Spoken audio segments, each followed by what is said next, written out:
আজকে আপনাদের গুচ্ছ ভর্তি পরীক্ষার গুরুত্বপূর্ণ একটা আপডেট নিয়ে আলোচনা করব।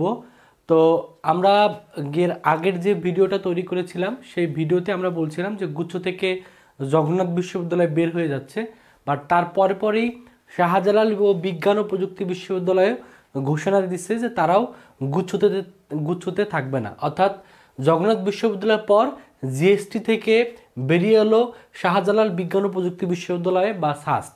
তো সাস্ট যেহেতু গুচ্ছ থেকে বের হয়ে আসলো, এখন আপনাদের মনে একটা সংশয় সৃষ্টি হয়েছে যে গুচ্ছ থাকবে কিনা। তো এই বিষয়টা নিয়ে আলোচনা করব যে গুচ্ছ আদৌ থাকবে কিনা, বা কয়েকটা বিশ্ববিদ্যালয় আসলে কেন গুচ্ছ থেকে বের হয়ে যাচ্ছে, এই জিনিসগুলো একটু টু দ্য পয়েন্টে আপনাদের সাথে আলোচনা করব। কারণ এটা নিয়ে আপনাদের ভিতরে অনেকের পজিটিভ একটা ধারণা আছে, অনেকের নেগেটিভ একটা ধারণা আছে। তো আশা করি ভিডিওটা প্রথম থেকে শেষ পর্যন্ত দেখলে এই পুরো সিস্টেম সম্পর্কে আপনার একটা সুস্পষ্ট ধারণা হবে। তো প্রথম কথা হলো যে যেহেতু শাহজালাল বিজ্ঞান ও প্রযুক্তি বিশ্ববিদ্যালয়ে যেহেতু ঘোষণা অলরেডি দিয়ে দিছে তারা গুচ্ছতে থাকতেছে না, তার মানে গুচ্ছ থেকে জগন্নাথ বিশ্ববিদ্যালয় অলরেডি বের হয়ে গেছে এবং জগন্নাথ বিশ্ববিদ্যালয়ের ভর্তি আবেদন কিন্তু চলমান আছে। পাশাপাশি যেহেতু শাহজালাল বিজ্ঞান ও প্রযুক্তি বিশ্ববিদ্যালয় বের হয়ে আসলো, এখন প্রশ্ন হলো যে গুচ্ছ থাকবে কিনা। এখন প্রশ্নের উত্তরটা হলো যে গুচ্ছ কিন্তু এবছর থাকবে। গুচ্ছ যে একবারে বিলুপ্ত হয়ে যাবে ব্যাপারটা না, এরকম না। গুচ্ছের এর আগে 24টা বিশ্ববিদ্যালয় একসাথে ভর্তি পরীক্ষা নিত, এর থেকে অলরেডি জগন্নাথ বিশ্ববিদ্যালয় কিন্তু অলরেডি বের হয়ে গেছে। তারপরেই আমরা আজকে যে নিউজটা আমরা পাইছি সেখানে হলো সাস্ট বা শাহজালাল বিজ্ঞান ও প্রযুক্তি বিশ্ববিদ্যালয় বের হয়ে গেল। এখন একটা সমূহ সম্ভাবনা আছে যে খুলনা বিশ্ববিদ্যালয় বের হয়েও যেতে পারে, যদিও অফিসিয়ালি কোনো নিউজ আমরা পাইনি। বাট আমি নিজে যেহেতু খুলনা ইউনিভার্সিটি থেকে গ্রাজুয়েশন শেষ করছি, সো খুলনা ইউনিভার্সিটির যে তথ্যগুলো আমি কালেক্ট করতে পারছি আমরা বিভিন্ন জুনিয়রের মাধ্যমে, যে খুলনা ইউনিভার্সিটির যে শিক্ষার্থীরা আছে বা শিক্ষক যারা আছে তারাও চাচ্ছে না যে গুচ্ছের ভিতরে থাকতে। তার মানে একটা সমূহ সম্ভাবনা আছে গুচ্ছ থেকে খুলনা বিশ্ববিদ্যালয় বের হয়েও যেতে পারে, যদিও এটা অফিসিয়াল নিউজ না। অফিসিয়াল নিউজ আসলে অবশ্যই আপনাদের জানাই দিব। এখন আপনাদের মনে প্রশ্ন থাকতে পারে তাহলে গুচ্ছ কি থাকবে কিনা। অবশ্যই এবছরে জিএসটি বা গুচ্ছ থাকবে, তবে কিছু বিশ্ববিদ্যালয় অর্থাৎ যেই বিশ্ববিদ্যালয়গুলো একটু জনপ্রিয় বিশ্ববিদ্যালয় সেই বিশ্ববিদ্যালয়গুলো হয়তো গুচ্ছতে থাকবে না। হয়তো বা এর আগে 24টা বিশ্ববিদ্যালয় মিলে গুচ্ছ পরীক্ষা হতো, এবার হয়তো বা 20টা বা 21টা বিশ্ববিদ্যালয় মিলে গুচ্ছ পরীক্ষা অনুষ্ঠিত হবে। যে ইউনিভার্সিটিগুলো একটু রিনাউন ইউনিভার্সিটি বা জনপ্রিয় ইউনিভার্সিটি, সেই কয়েকটা ইউনিভার্সিটি হয়তো বা বের হয়ে যাবে। যেমন অলরেডি জগন্নাথ বিশ্ববিদ্যালয় বের হয়ে গেছে, শাহজালাল বিজ্ঞান ও প্রযুক্তি বিশ্ববিদ্যালয় বের হয়ে গেছে, এই পাশে খুলনা বিশ্ববিদ্যালয় বের হয়েও যেতে পারে। এখন আপনাদের মনে প্রশ্ন থাকতেই পারে যে কেন আসলে এই বিশ্ববিদ্যালয়গুলো বের হয়ে যাচ্ছে, বা এই বিশ্ববিদ্যালয়ের যুক্তিগুলো কি, বা এই বিশ্ববিদ্যালয়ে যারা শিক্ষক বা শিক্ষার্থী তারা কেন গুচ্ছ থেকে বের হয়ে যেতে চাচ্ছে। যেমন আমি যদি খুলনা বিশ্ববিদ্যালয়ের কথাটা বলি, যেহেতু আমি খুলনা ইউনিভার্সিটিতে পড়াশোনা শেষ করছি বা খুলনা ইউনিভার্সিটির আবহাওয়া বা ইনভায়রনমেন্ট সম্পর্কে আমার ক্লিয়ার একটা ধারণা আছে। যেমন খুলনা ইউনিভার্সিটি কিন্তু সকলে আপনারা জানেন খুলনা বিশ্ববিদ্যালয় বাংলাদেশের ভিতরে একমাত্র বিশ্ববিদ্যালয় যেখানে কোনো ধরনের ছাত্র রাজনীতি নাই, এবং খুলনা বিশ্ববিদ্যালয় কিন্তু প্রতি বছরই দেখা যায় যে 4 বছরের ভিতরে একটা স্টুডেন্টের অনার্স লাইফ কিন্তু কমপ্লিট হয়। অর্থাৎ খুলনা ইউনিভার্সিটিতে কোনো ধরনের সেশন জট নাই। কিন্তু এখন যে বড় যেটা সমস্যার সৃষ্টি হয়েছে, এই খুলনা ইউনিভার্সিটি যখন গুচ্ছর ভিতরে প্রবেশ করছে বা জিএসটি আকারে ভর্তি পরীক্ষা নেওয়া শুরু করছে, তখন থেকে খুলনা ইউনিভার্সিটিতে এক ধরনের সেশন জট শুরু হওয়ার একটা সম্ভাবনা শুরু হয়েছে, বা কয়েকটা ব্যাচ অলরেডি সেশন জটের সম্মুখীন হয়ে গেছে। এর কারণটা হলো যে আপনারা অনেকেই হয়তো বা জানেন না, যেহেতু আপনারা এবার নতুন জিএসটিতে প্রবেশ করতেছেন, বাট আমরা যেহেতু জিএসটি নিয়ে কাজ করি, জিএসটির এই যে প্রক্রিয়াটা এটা কিন্তু অনেক লেন্দি একটা প্রক্রিয়া।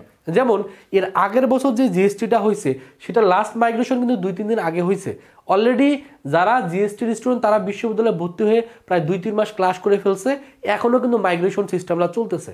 তার মানে জিএসটি বা গুচ্ছ প্রক্রিয়াটা কিন্তু অনেক লেন্দি একটা প্রক্রিয়া। এখন যখন এই লেন্দি প্রক্রিয়ার মাধ্যমে ভর্তি কার্যক্রমটা সম্পন্ন করা লাগে প্রত্যেকটা বিশ্ববিদ্যালয়ে, তখন বিশ্ববিদ্যালয়ের যে একাডেমিক ক্যালেন্ডার, সেই একাডেমিক ক্যালেন্ডার কিন্তু চাইলেও শিক্ষকরা বা ওই বিশ্ববিদ্যালয় কর্তৃপক্ষ কিন্তু প্রপারলি মেনটেন করতে পারে না, যেটা খুলনা ইউনিভার্সিটির ক্ষেত্রে আমি দেখে আসছি। আমি নিজে কিন্তু গুচ্ছর স্টুডেন্ট ছিলাম না, আমাদের সময় গুচ্ছ ছিল না, বাট আমাদের যে জুনিয়র ব্যাচগুলো যেগুলো ছিল সেটাতে দেখা যেত যে এই ধরনের সেশন জট শুরু হয়েছে যে একটা স্টুডেন্ট চাইলেও প্রপারলি 4 বছরের ভিতরে অনার্স শেষ করতে পারবে না। কারণ খুলনা ইউনিভার্সিটির একটা ট্রেডিশন ছিল যে প্রতি বছর জানুয়ারির 1 তারিখ থেকে ক্লাস শুরু হয়, আর একটা স্টুডেন্ট 4 বছর পরে ডিসেম্বরের 31 তারিখের ভিতরে তার গ্র্যাজুয়েশনটা শেষ করে।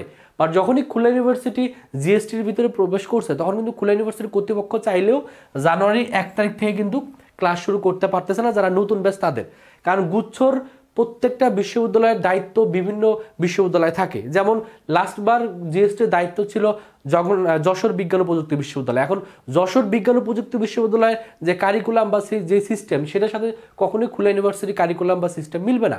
এই জন্য দেখা যেত যে ইউনিভার্সিটিগুলোর সেশন জট আগে ছিল না, এই গুচ্ছের ভিতরে যাওয়ার কারণে গুচ্ছ যেহেতু একটা লেন্দি প্রক্রিয়া, অনেক সময় লাগে মাইগ্রেশন হতে বা আদার্স অনেকগুলো কারণে দেখা যেত ওই ইউনিভার্সিটিগুলো চাইলেও তার 4 বছরের ভিতর যে অনার্স শেষ করা সেটা কিন্তু একটা স্টুডেন্ট চাইলেও আর এখন পারতেছে না।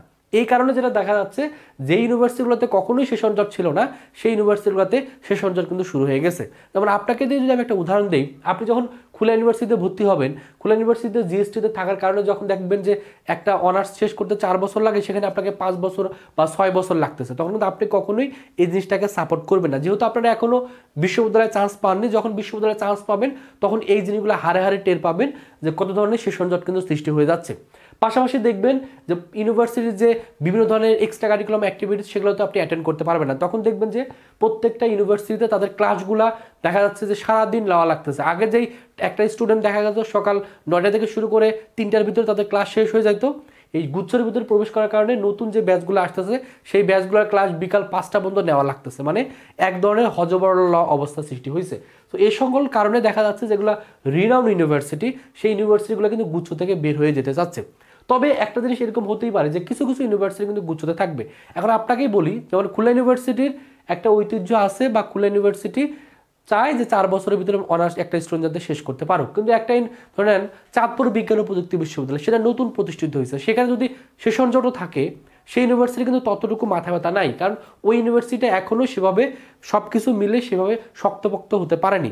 বাট সেই ইউনিভার্সিটির জন্য যখন খুলনা ইউনিভার্সিটির কারিকুলামটা যখন বিধ্বস্ত হয়ে যাচ্ছে তখন কিন্তু কখনোই খুলনা ইউনিভার্সিটির কর্তৃপক্ষ চাবে না যে গুচ্ছর ভিতরে থেকে তাদের এই কারিকুলামগুলো নষ্ট করুক।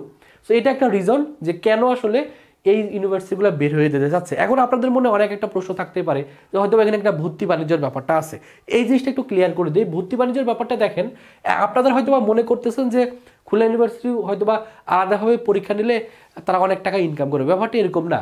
আপনাকে মনে রাখতে হবে আপনি যখন জিএসটিতে পরীক্ষা দিবেন তখন আপনাকে কিন্তু 1500 টাকা দিয়ে অ্যাপ্লাই করতে হবে। এই 1500 টাকা দিয়ে অ্যাপ্লাই করলে যে সব কিছু শেষ হয়ে গেলে ব্যাপারটা এরকম না। এই 1500 টাকা দিয়ে অ্যাপ্লাই করার পরে আপনাকে কিন্তু আবার যখন আপনি চান্স পাবেন অর্থাৎ একটা মার্ক পাবেন, চান্স পাওয়ার মতো একটা মার্ক পাবেন, তখন কিন্তু আপনাকে আবার প্রত্যেকটা বিশ্ববিদ্যালয়, এই 24টা যে বিশ্ববিদ্যালয় আছে এই 24টা বিশ্ববিদ্যালয় আবার কিন্তু আপনাকে প্রত্যেকটা ইউনিভার্সিটি কিন্তু আবার অ্যাপ্লাই করতে হবে, এবং তখন প্রত্যেকটা ইউনিটের জন্য আপনাকে আবার 500 টাকা করে কিন্তু আবার অ্যাপ্লাই করতে হচ্ছে। তার মানে এখানে যে এমন ভাবার কোনো সুযোগ নাই যে জাস্ট 1500 টাকা দিয়ে আপনি অ্যাপ্লাই করলেন মানে যে আপনার আবেদনের প্রক্রিয়াটা সম্পূর্ণ শেষ হয়ে গেলে, ব্যাপারটা এরকম না। কারণ গুচ্ছের সিস্টেমের ভিতরে কিন্তু আপনাকে টাকা খরচ করতে হবে, এমন ভাবার সুযোগ নাই হয়তো বা খুলনা ইউনিভার্সিটি বা জগন্নাথ বা সাস্ট বের হয়ে যাচ্ছে মানে তারা অনেক টাকা ইনকাম করবে, ব্যাপারটা এরকম না। আপনি যখন জিএসটির ভিতরে থাকবেন তখনও কিন্তু আপনাকে টাকা দিয়ে এখানে ভর্তি হওয়া লাগতেছে। 1500 টাকা দিয়ে প্রথমে আপনি আবেদন করবেন, 1500 টাকা দিয়ে আবেদন করার পরে যখন আপনি একটা মার্ক পাবেন, নির্দিষ্ট মার্ক, ওই মার্ক নিয়ে আপনাকে আবার 24টা বিশ্ববিদ্যালয়ে কিন্তু আবার 500 টাকা দিয়ে কিন্তু আবার অ্যাপ্লাই করা লাগতেছে, মানে খরচ আপনার ঠিকই হচ্ছে। এখন আপনাদের মনে একটা প্রশ্ন থাকতে পারে এখানে যাতায়াতের একটা ঝামেলা আছে। এখন জিনিসটা হলো যে আপনি যখন গুচ্ছের ভিতর থাকবেন তখন যে যাতায়াত করতে হবে ব্যাপার মানে করতে হবে না, ব্যাপারটা এরকম না। আপনি যখন চান্স পাবেন, চান্স পাওয়ার পরেও আপনাকে কিন্তু বিভিন্ন ইউনিভার্সিটিতে দৌড়াদৌড়ি করতে হবে। বিশেষ করে আপনাদের সিনিয়র ব্যাচ যারা যারা জিএসটিতে ছিল তারা কিন্তু এই জিনিসটা খুব ভালোভাবে বুঝতে পারছে। যখন একটা দেখবেন যে একটা ইউনিভার্সিটি থেকে মাইগ্রেশন হয়ে অন্য ইউনিভার্সিটিতে যাইতে হবে তখন কিন্তু আপনাকে ঠিকই কাগজপত্র নিয়ে দৌড়াদৌড়ি করতে হবে। ঠিকই আপনি যে ইউনিভার্সিটিতে চান্স পাবেন সেই ইউনিভার্সিটিতে ভর্তি হওয়ার জন্য আপনার কিন্তু সেখানে ঠিকই যাওয়া লাগতেছে। তার মানে জিনিসটা হলো একই, যে ঘুরে ফিরে আপনাকে এখানে একটা প্রক্রিয়ার ভিতর দিয়ে কিন্তু যাওয়া লাগবে। প্রক্রিয়ার ভিতর দিয়ে না গিয়ে আপনি কখনো একটা ইউনিভার্সিটিতে ভর্তি হতে পারবেন না। তো আমার যেটা ব্যক্তিগত মতামত, হয়তোবা কয়েকটা ইউনিভার্সিটি এবছর আলাদা হয়ে যাচ্ছে, এই জিনিসটাকে আপনাকে অবশ্যই পজিটিভলি নেওয়ার একটা চিন্তা ভাবনা করতে হবে। কারণ এই ইউনিভার্সিটি কয়েকটা যদি আলাদা হয়ে যায় সেক্ষেত্রে আপনাদের একটা বেনিফিটও আছে। কেমন বেনিফিট? জিএসটির ভিতরে ধরে নিলাম যে 20টা বিশ্ববিদ্যালয় এবার পরীক্ষা নেবে, তার মানে 20টা বিশ্ববিদ্যালয় আপনি পরীক্ষা দেন, কোনো সমস্যা নাই। পাশাপাশি 20টা ইউনিভার্সিটিতে পরীক্ষা দিলে এমন হতেই পারে আপনার একটা পরীক্ষা খারাপ হয়েও যেতে পারে। তো একটা পরীক্ষা যদি আপনার খারাপ হয়ে যায় পরবর্তীতে আপনার একটা সুযোগ থাকবে, আপনি সাস্টে একবার পরীক্ষা দিবেন, সাস্টে আপনার হলো না, তারপর আপনি চাইলে জগন্নাথ বিশ্ববিদ্যালয়ে একবার পরীক্ষা দিলেন, জগন্নাথ বিশ্ববিদ্যালয়ে একবার হলো না, আপনি একবার খুলনা ইউনিভার্সিটিতে পরীক্ষা দিলেন। এভাবে কিন্তু আপনি অনেকগুলো ইউনিভার্সিটিতে কিন্তু বারবার পরীক্ষা দিতে পারবেন। এটা কিন্তু আপনার অবশ্যই একটা পজিটিভ সাইড। সো আমি চিন্তা করি যে সিস্টেমগুলো হচ্ছে কয়েকটা ইউনিভার্সিটি যদি বের হয়ে যায়, আমি মনে করি যে আপনাদের জন্য সেটা অবশ্যই একটা পজিটিভ দিক হিসেবে কাজ করবে। যদিও আমার এই কথাগুলো হয়তো অনেকের কাছে পছন্দ নাও হতে পারে, মনে হইতে পারে যে আমি একটা ব্যবসার জন্য হয়তো বা বলতেছি, ব্যাপারটা এরকম না।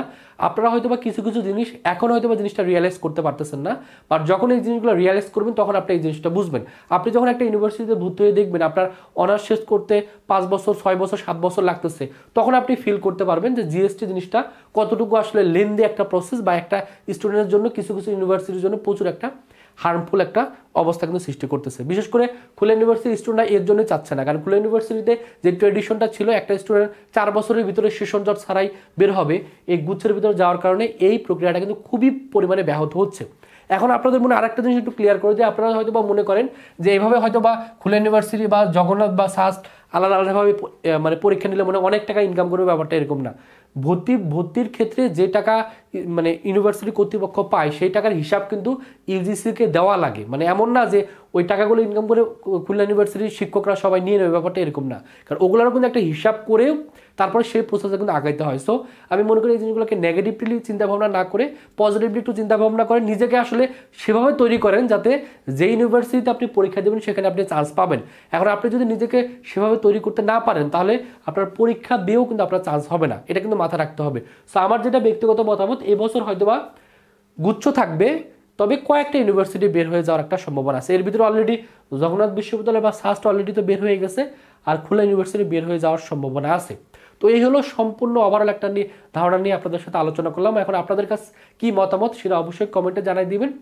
আমি চেষ্টা করব পরবর্তী ভিডিও নিয়ে আপনাদের সামনে চলে আসা। জাস্ট একটা কথা বলবো, ভালো করে প্রস্তুতি নেন। আপনি ভালো করে প্রস্তুতি নিলে আপনি যেখানে পরীক্ষা দেবেন আপনি সেখানে চান্স পাবেন। বাট প্রস্তুতি যদি আপনার ভালো না হয় তাহলে গুচ্ছ থাকলেও দেখবেন যে আপনি চান্স পাচ্ছেন না। এই জন্য আপনাদের প্রতি রিকোয়েস্ট থাকবে, পড়াশোনা করেন। আশা করি পড়াশোনা করলে আপনি আপনার স্বপ্ন পূরণ করতে পারবেন, আপনার বাবা মার মুখে হাসি ফোটাতে পারবেন। তো সকলের জন্য অনেক অনেক শুভকামনা। সকলে ভালো থাকবেন, সুস্থ থাকবেন। আল্লাহ হাফেজ।